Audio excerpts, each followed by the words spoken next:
тенденции во она што го добивме како 17 наслови.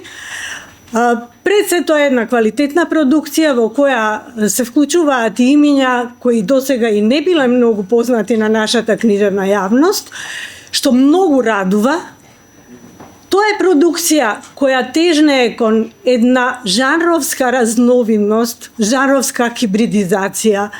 Меѓу романите имавме романи кои го проблематизираат поимот на жанрот расказ, на жанрот новела, на жанрот роман, на жанрот мемоар, на жанрот албум.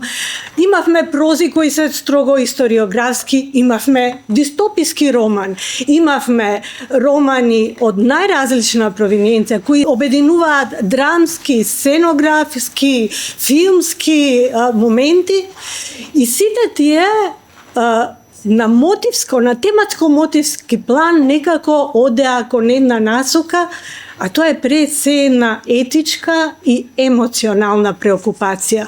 Тоа би било она што би ја определило продукцијата во целост.